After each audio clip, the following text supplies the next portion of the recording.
What? I said I'm sure they'll ask me about my Secretary of the Interior. What? Jim, I just told you I think they'll ask about my Secretary of the Interior. James what? You're scheduled to go swimming with him tomorrow morning at the Y. Where? The funniest Johnny Carson moments came from hilarious skits throughout his 30 years as host. These are the most funny skits on Johnny Carson. The Adam and Eve skit with Betty White. Look, why don't you just go away forever and leave me alone? I'll leave, but first there are a few things we ought to get straight. Like what? Well, we did live together here for a number of years. So? Frankly, I feel I should be compensated for that time. You gotta be kidding. We were never legally married. No, but I performed wifely chores. I cooked, I cleaned, I took in the inseam on your fig leaf. Why didn't you just get me a smaller fig leaf? They don't grow that small. Betty White and Johnny turn a simple Adam and Eve setup into one of the easiest Carson sketches to rewatch ever. Johnny plays as Ronald Reagan.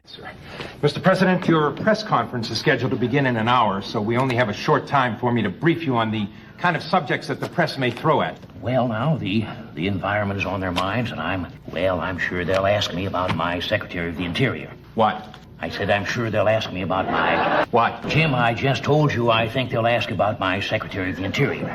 James what? You're scheduled to go swimming with him tomorrow morning at the Y. Where? Why? Why? That's right. With what? Johnny's full outfit and commitment to acting like Reagan made this skit by far one of the funniest in Tonight Show history. Robert Blake and Carson switch places.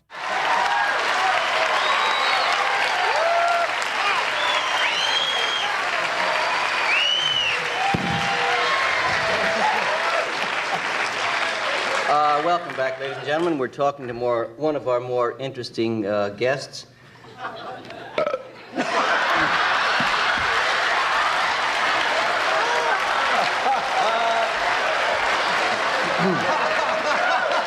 Robert Blake switches places with Johnny, giving the show a rare role reversal where the guest tries to take over the machinery of Carson's own world. Dragnet copper clapper caper with Jack Webb. Some rob because it's there. You never know. My name's Friday. I'm a cop. I was working the day watch out of robbery when I got a call from the Acme School Bell Company. There'd been a robbery. There's been a robbery. Yes, sir? What was it? My clappers.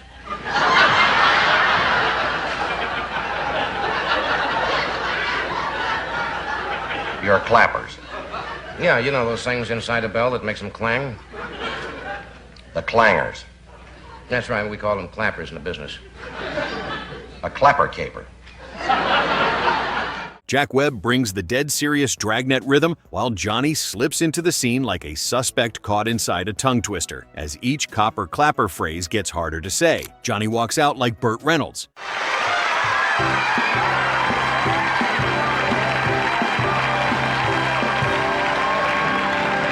The way your entrances have changed. Yes. Since you first started on the show. Gotten slower, haven't you? Oh, no. It's yeah. Can I do your entrance? Sure. Ladies and gentlemen, one of the sexiest, most wonderful actors to get an award in a car in midair. Burt Reynolds.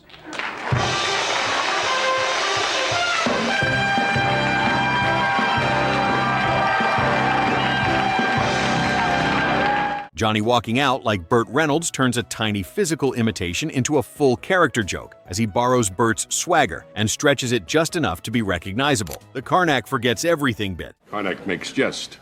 Envelope number 1. May we have absolute silence, please, as I try to divine the answer. Many times, that's what Karnak gets.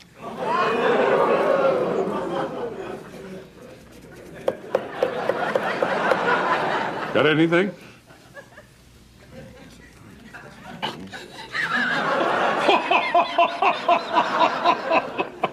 Wait a minute. Just a moment. Perhaps I can help, Karnak. Excuse me. Just 1 second, yes. He doesn't have the end. Karnak forgetting everything flips the whole sketch since the character is supposed to be all-knowing, yet Johnny suddenly has to play a psychic with no command of his own powers. Predictions about Snoopy and Taxi Driver. Having never... Snoopy and Woodstock. Snoopy and Woodstock.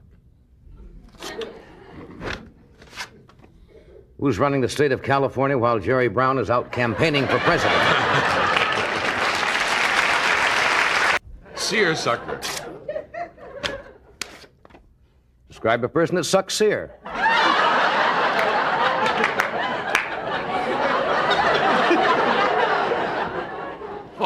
This Karnak segment shows why the character became one of Carson's most durable creations, as Snoopy and Taxi Driver give the bit a very specific mid-70s flavor. Mixing pop culture, politics, and absurd wordplay into one desk routine, Betty White plays a female reporter in the locker room. I'm Millicent Malloy from the Chronicle. How you doing, Clark? I must ask you, when your teammates heard that there would be a woman in the locker room tonight, what was their initial reaction? Well, I'd say generally they were pretty embarrassed. By the way, where are the other players?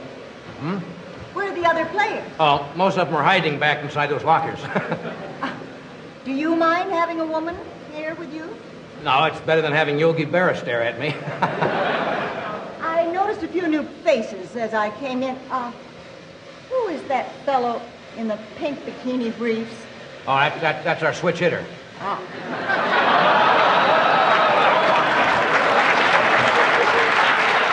Betty White's locker room reporter sketch gives Carson a partner who can turn any awkward setup into controlled comic chaos, as the premise built around a reporter entering a male sports space gets played with fearless composure. Johnny plays as King Tut.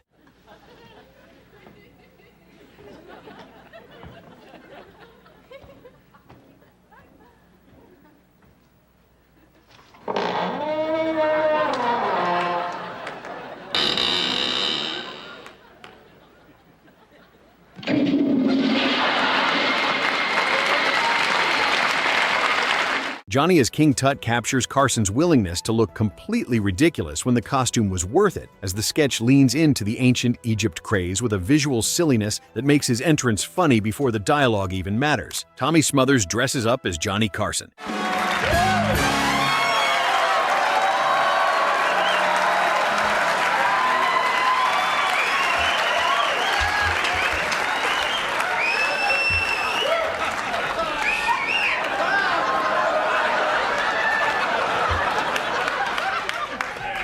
It was so cold.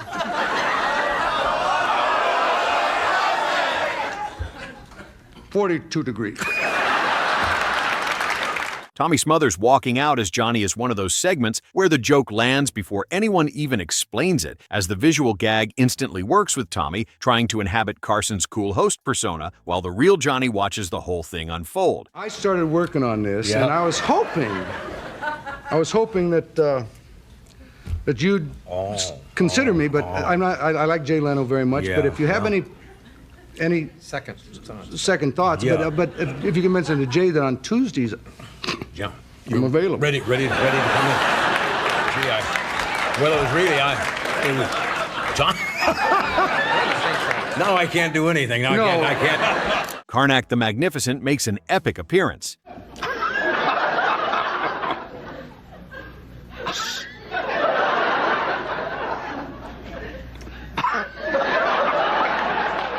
Having trouble divining this one?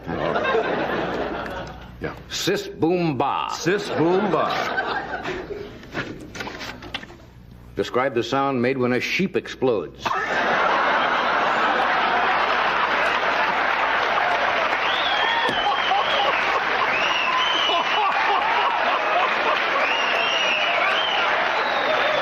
This Karnak appearance has the full pageantry of the character working at high speed as Johnny enters with the turban, the solemn expression, and the exaggerated mystical confidence that always made the audience start laughing before the first envelope. Ed's introduction gives the sketch its grand fake importance, setting up Karnak like a supernatural visitor instead of a comedian in a costume. The best part is the way Johnny lets the routine swing between terrible puns and real laughs without ever changing the character's dignity. The three-dog night in Mount Baldy?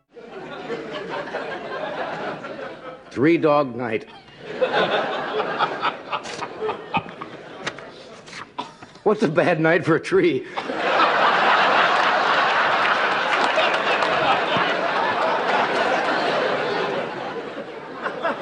Sitting Bull. Describe talk shows. The Three Dog Night and Mount Baldy Karnak clip has the exact kind of goofy reference comedy that made the routine feel tied to its specific era of pop culture. Carson turns simple names and phrases into puzzle pieces, then lets the revealed questions reframe them in the dumbest possible way imaginable. Ed's job is to make each envelope seem important, and that serious rhythm makes the weak jokes even funnier by sheer contrast with the ceremony surrounding them. The Tea Time Movie with Art Fern. Another great Western movie classic starring Dustin Farnham, Dustin Hoffman, Harry Carey, Cary Grant, Grant Withers, a Grant from the Exxon Company, and Silly, the bisexual dog, in Matinee in Montana. But first, friends, at parties, are you considered a bore? When party guests pile their coats on the bed, do they pile you under them? Do pretty women point at you at a party and say, "Is that the clam dip?" Art Fern's Tea Time Movie sketch from May 1981 gives Johnny one of his best recurring character formats outside of Karnak entirely, as Art Fern is all greasy confidence, bad salesmanship, and fake local television energy packed into one loud jacket. The comedy comes from Carson acting like a bargain basement movie host, who can barely keep the commercials, maps, and interruptions under any kind of control. Show them what you've learned so far, Matinee lady. Thank you. Do, re. Well, go on. I haven't gotten that far yet. Well, that's all right. You'll be up to me tomorrow. Friends, at Horns R Us, we'll teach you to read actual sheet music. And for those of you who like to have fun while you practice, you can read contour sheet music with the notes right on the sheets. I'm going to wash that man right out of my What hair. a voice. Better use a medicated shampoo with that, friends. Carol Wayne's Matinee Lady presence adds the perfect clueless sparkle, giving Art constant chances to turn harmless lines into suggestive misunderstandings without ever crossing into anything too heavy. Johnny's voice is the key here, with that nasal sales pitch making every product plug sound suspicious before the joke even fully arrives. The sketch feels like a parody of low-budget television, Los Angeles driving directions, and late-afternoon movie hosts all happening simultaneously in one segment. Come down to Horns R Us and see our entire range of instruments. For example, we can sell you a genuine French horn that comes with its own tongue. There is a French horn. That's right, friends. We'll sell you. You say you want a violin strung with catgut? We have that. Or if you don't want that, we have a cat strung with catgut. It's a strong pick since Art Fern lets Carson be broader, louder, and more openly ridiculous than his normal desk persona ever allowed him to be. The character also reveals a different side of Carson's comic instincts, since Art Fern requires none of the restraint that made his desk work so effective, making this format a genuine departure rather than a variation on his usual style. Watching Johnny commit fully to being annoying in character is its own specific kind of comedy that The Tonight Show rarely showcased outside this particular recurring bit. Betty White stars in the Malibu restaurant sketch. Enjoy your cocktail. Thank you.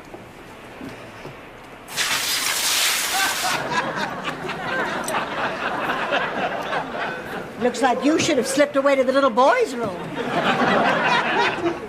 How are your cocktails? I got a little wet. Oh, well, sir. It is normal along the coast at this time of year. Oh. The fog. Go on, fog. Just a little fog. Oh, those waves look like you could reach right out and touch them.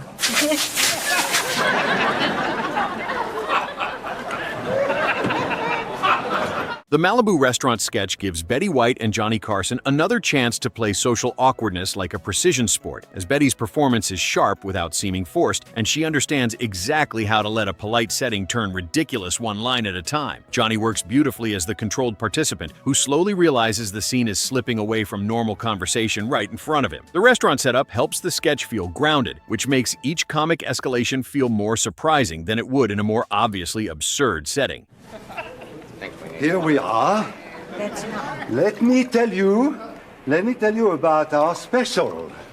We have Oh, a delicious halibut meunière. That's with the lemon sauce. Is the halibut fresh or frozen?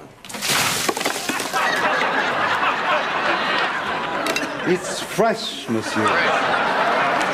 Betty's timing is the engine, but Johnny's reactions give the audience a second place to laugh throughout the entire segment. The sketch has that old late-night charm where a few chairs, a premise, and two great performers can do more than a massive production setup ever could. It earns its spot as one of the cleaner Carson comedy pieces built around manners, discomfort, and two performers who knew exactly when to pause for maximum effect. Betty White's chemistry with Johnny across every sketch on this list shows why she remained one of his most reliable comedic partners, since she never simply fed him lines, but actively competed for control of every single scene they shared together. Johnny Carson spent 30 years proving that the mighty Carson art players could turn a turban, a costume, or a simple restaurant table into some of the most memorable comedies in television history. These 14 sketches created some of the most unforgettable moments that fans still replay today and share decades after they first aired. Which of these Johnny Carson skits was the funniest in your opinion? Comment which one down below, and be sure to subscribe for more iconic and classic Tonight Show moments like this.